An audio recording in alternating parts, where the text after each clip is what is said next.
the Warrior situation, I'll talk openly about that. I mean, that was a major coup for me to get him. But ultimately it ended the company and ended the Las Vegas run for what happened with him. Again, there's a lot of stories out there, and again, I have no problem, speaking about it. Yeah, let's get into that. I mean, the fact that you even had the Warrior for a little bit, is already, I mean, WCW couldn't do it. Right. They had a fake Warrior. Right. Exactly. Yeah. Okay. So, as we're gaining steam and you're seeing the roster that we're building, the Warrior became available, WWF, and he wasn't working with Vince anymore. I went to Bill Anderson, who actually trained Warrior. Said, we could probably get Warrior, here. I said, well, let me reach out to him and I'll talk to him to see if he's interested. So we had a couple phone conversations. He was very intrigued about what was happening. He was living outside of Phoenix, Arizona, Scottsdale at the time, so it was very close to him. He was hearing the buzz, and he knew what was happening, this and that. And in the beginning, it was like, okay, brother, I'll come work for you, but this is going to be my price tag. And I said, no problem. So let me weigh this to see if it makes sense for us. And so, again, we had X amount of dollars that we could budget for every show.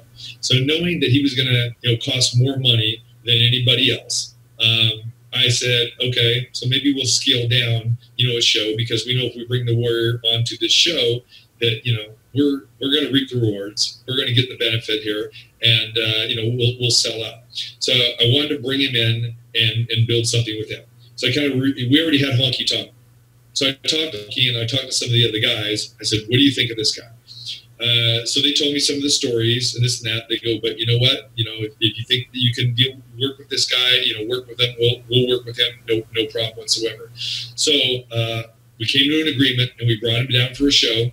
I told him what was going to be entailed in this, that you're going to come early, you're going to do interviews, we're going to make you part of this company, we'll announce a signing, we want you to do the television interviews and everything. He did everything that I asked him to do.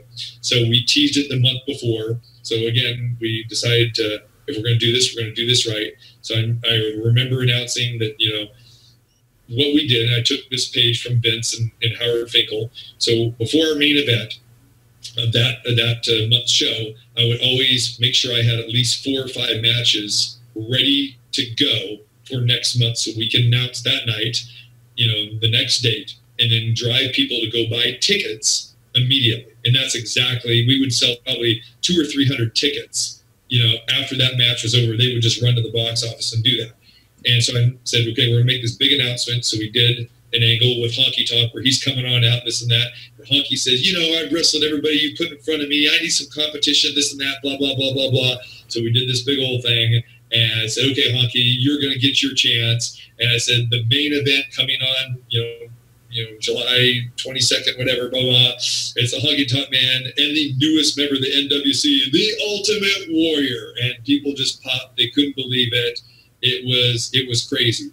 So we did that. And then the weeks leading up to that, we shot our video for TV interviews and everything. And he was a pleasure to work with. We did that show. He came in, he was fine. He saw how we ran everything. After that first show was over, he said, I want to be involved with this. He goes, I don't want to be involved as just a guy that you're paying. He goes, I want to be your partner in this business. And so I took that to heart. We had conversations, and I made him a partner in the business. So this detailed me going down to Scottsdale, and basically what he wanted out of the deal was he was starting his own wrestling school, Warrior University. So he wanted to be able to promote that in the Las Vegas market. So it didn't really interfere with what Jesse was doing, because Jesse was doing his thing in San Bernardino.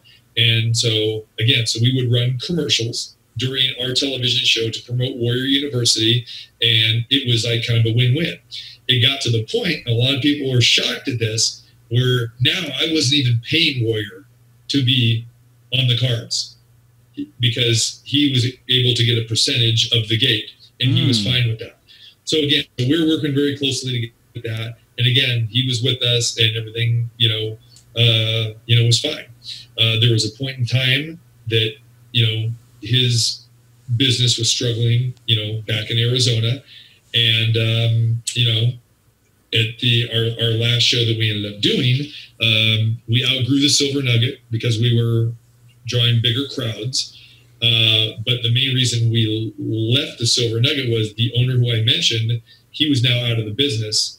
And the original owner of the Silver Nugget came back, and he really wasn't interested in doing wrestling anymore. The boxing guy who was running the Silver Nugget was actually part owner. Boxing was done now, so now it was only wrestling. And the original of the Silver Nugget says, I really kind of want to get away from this.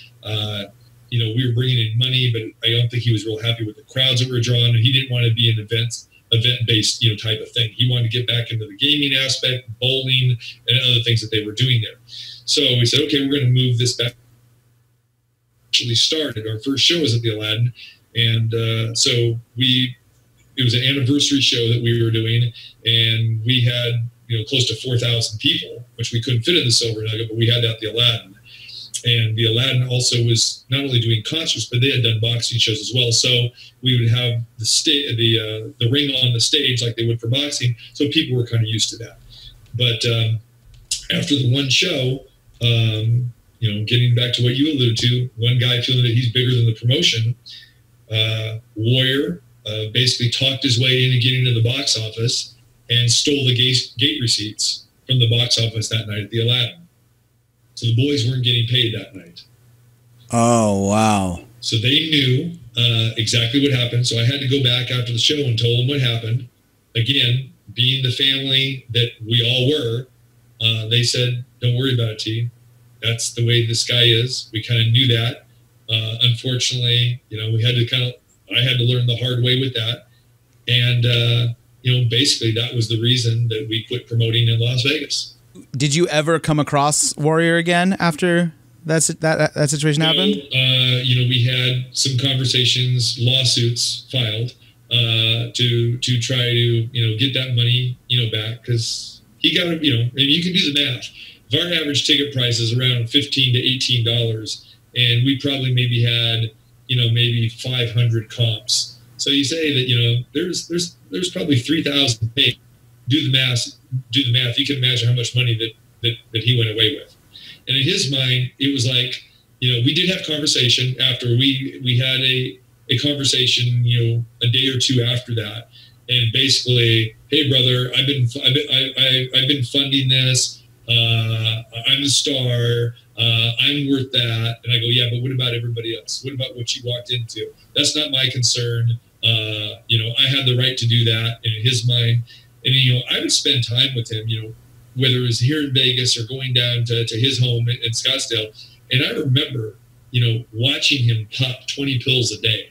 And at that point in time, I would just, see the rage that he would have. I would see the change of emotions. So, we knew that dude was not well. Yeah, he's not well.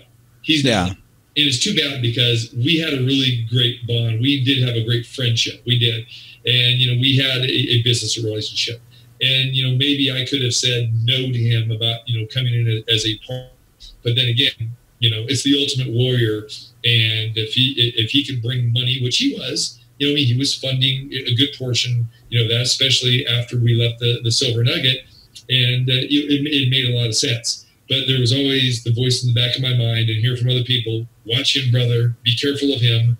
And so then when that news broke, people, it didn't make me look like the bad guy. It made me, basically look like, the victim, which I wasn't, I don't want to be portrayed as the victim.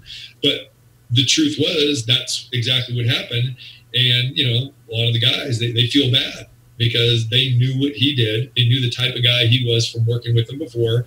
I always try to give everyone the benefit of the doubt.